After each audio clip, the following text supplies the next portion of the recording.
बिस्मिल्लाह रहमान रहीम। अस्सलाम वालेकुम नाज़रीन, आप यूट्यूब और फेसबुक चैनल देख रहे हैं। मैं राना उज़ैर हूँ।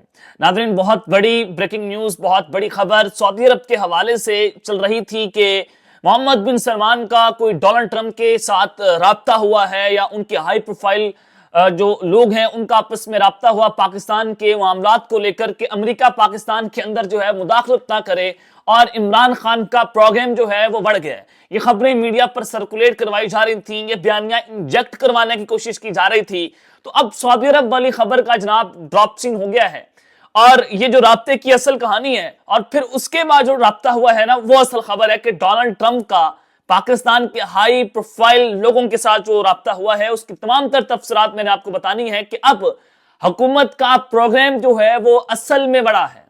इमरान खान का प्रोग्राम नहीं बढ़ा, हुकूमत का प्रोग्राम जो है बढ़ गया और फिर इमरान खान की रिहाई का भी सर्कुलर जनाब जारी हो गया है। उस हवाले से भी तमाम तर तफसीलात मैं आपको बताऊंगा, लेकिन आगे बढ़ने से पहले आप सबसे दरख्वास्त के चैनल को जरूर सब्सक्राइब कर लें, बेल आइकन को दबा दें, आने वाली तमाम तर अपडेट्स आपकी खिदमत में बर वक्त पेश होती रहें। नाज़रीन, आपने देखा कि इमरान खान साहब के हवाले से जब डील का तासुर आपने कायम करने की कोशिश की, इमरान खान ने कहा कि मैं डील नहीं करूंगा, मैं ये ताकतवर मुझे कहते हैं कि तुम्हारी हिम्मत कैसे हुई हमारे सामने खड़े होने की। अब इमरान खान साहब की मिन्नतें की जा रही हैं कि आप बनी गाला जो है वो शिफ्ट हो जाए। इमरान खान बनी गाला शिफ्ट होने को तैयार नहीं है। जब अमेरिका का दबाव पड़ा, रिचर्ड ग्रनल की धड़ाधड़ जब ट्वीट्स आई तो फिर हमारी हुकूमत की काम पे टांगना शुरू हो गई। अब हुकूमत उस दबाव को जैसे उनको महसूस हो रहा था कि अब इमरान खान को जेल में रखना मुश्किल है। अब आप अंदाजा करें कि जैसे ही डोनाल्ड ट्रंप इलेक्शन जीते हैं, पाकिस्तान में मुज़ाकराती अमल को तेजी से आप बढ़ावा दे रहे हैं, आप इमरान खान के सामने तेजी से डील्स ऑफर कर रहे हैं। आखिर क्या वजह है कि डोनाल्ड ट्रंप अभी आया नहीं है, वो इलेक्शन जीता था कि उसके फौरी बाद आप इमरान खान के कदमों के अंदर ढेर हो गए। इसका मतलब ये है कि कुछ था जिसकी पर्दादारी थी। अब मैं आपको जो बताना चाहता हूं, सऊदी अरब वाली खबर, मुनीफ फारूक जनाब ताकतवरों के सबसे बड़े टाउटे आजम है मुनीफ फारूक साहब। अब उनकी ये खबर है, पहले इससे पहले हमीद गुल ने जो DCISI के बेटे हैं साबिक, उन्होंने खबर दी कि सऊदी वज़ीर दिफा जो हैं खालिद बिन सलमान, जो मोहम्मद बिन सलमान के भाई हैं, उनका डोनाल्ड ट्रंप के दामाद जैरेड कुशनर से राब्ता हुआ, जो मैं आपको बता रहा हूं। वो राब्ता हुआ तो सऊदी अरब ने अमेरिका को कहा कि पाकिस्तान के मामलात में आप उनके कानूनी मामलात के अंदर अमल दखल बंद कर दें। अब आप अंदाजा करें कि आप दुनिया की जो सुपर पावर का प्रेसिडेंट है, आप उसको डिक्टेट कर रहे हैं, क्या आपकी डिक्टेशन वो मान लेगा? क्या सऊदी अरब इतना ताकतवर है? क्या अमेरिका पाकिस्तान जैसा मुल्क है कि सऊदी अरब अमेरिका को डिक्टेट करने की पोजीशन के अंदर आ जाएगा? सऊदी अरब तो वो मुल्क है, मोहम्मद बिन सलमान साहब, जो अमेरिका के दबाव के अंदर आकर इस्राएली प्राइम मिनिस्टर के साथ खुफिया तौर पर मुलाकातें कर रहे थे। सऊदी अरब के शहर नियोम के अंदर पहली बार जनाब वो नेतन्याहू ने कदम रखा था और मोहम्मद बिन सलमान की कुछ और खुफिया मुलाकातें भी कहीं और पर रिपोर्ट होती रही थी।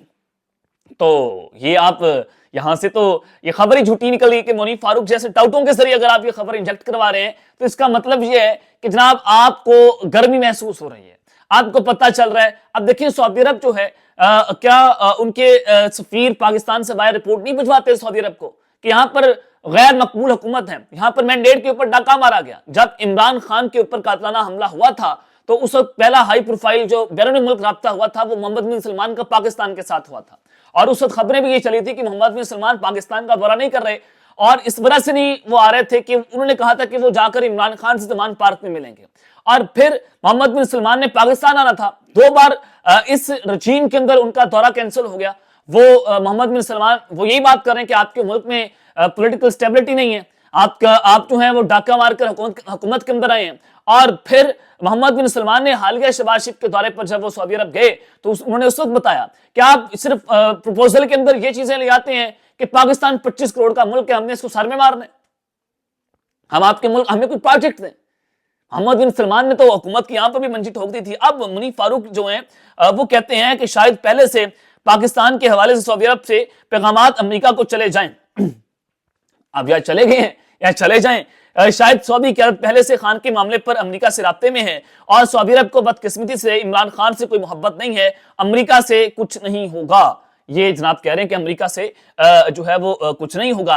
अब अमेरिका से क्या खबर है, जो मैं आपको बता रहा हूँ कि इस खबर का ड्रॉप सीन हो गया है। अब हुकूमत का प्रोग्राम जो है वो बढ़ गया है। अमेरिका से खबर ये, जब हमने इसको क्रॉस चेक किया, क्या वाकई आप देखें रिचर्ड ग्रनल जो है उसका ट्विटर अकाउंट खामोश है।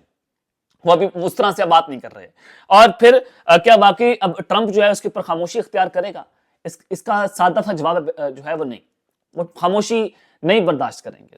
اوورسیز پاکستانی جو امریکہ کے اندر ہیں ان کی ڈونلڈ ٹرمپ سے ملاقاتیں ہو رہی ہیں، رچرڈ گرنل سے، اور اس کے علاوہ وہاں پر ہائی پروفائل لوگوں سے ان کی ملاقاتیں ہو رہی ہیں. اور ڈونلڈ ٹرمپ کو اوورسیز پاکستانیوں نے اس یقین دہانی پر ووٹ دیا تھا کہ ٹرمپ نے یقین دہانی کروائی تھی کہ وہ جب آئیں گے عمران خان کے لیے آواز اٹھائیں گے، وہ ان کا معاہدہ ہے. اور پھر ڈونلڈ ٹرمپ نے جو بائیڈن سے بدلہ بھی لینا ہے کہ جو بائیڈن نے اپنی جو ایڈمنسٹریشن کے اندر ٹرمپ کو سزا دی کیپٹل ہل کے اوپر حملہ کرنے کے حوالے سے.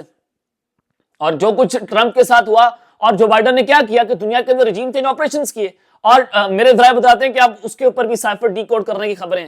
اور پھر امریکہ کے اندر پاکستان میں جو امریکن ایمبیسی ہے وہ بھی اپنا خفیہ ڈیٹا لیک کرنے کی خبریں دے رہی ہے کہ جناب وہاں سے خفیہ ڈیٹا لیک ہو سکتا ہے.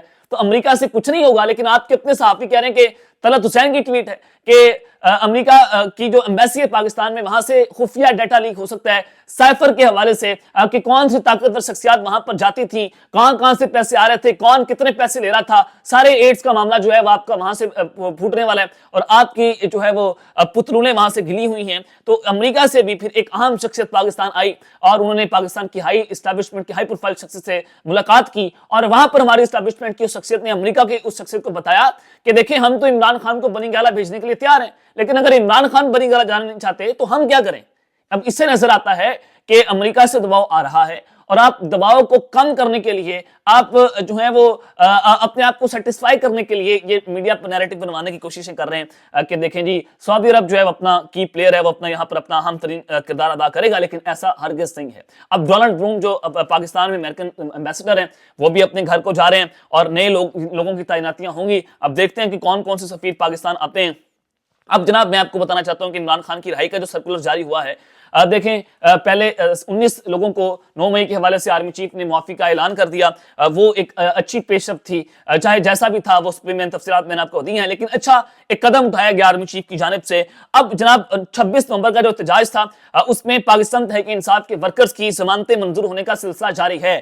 اب عمران خان صاحب کہتے ہیں میرے تمام ورکرز کو رہا کیا جائے، میرے تمام کارکنان کو رہا کیا جائے، پھر میں سوچوں گا کہ میں نے بنی گالہ شفٹ ہونا یا نہیں ہونا.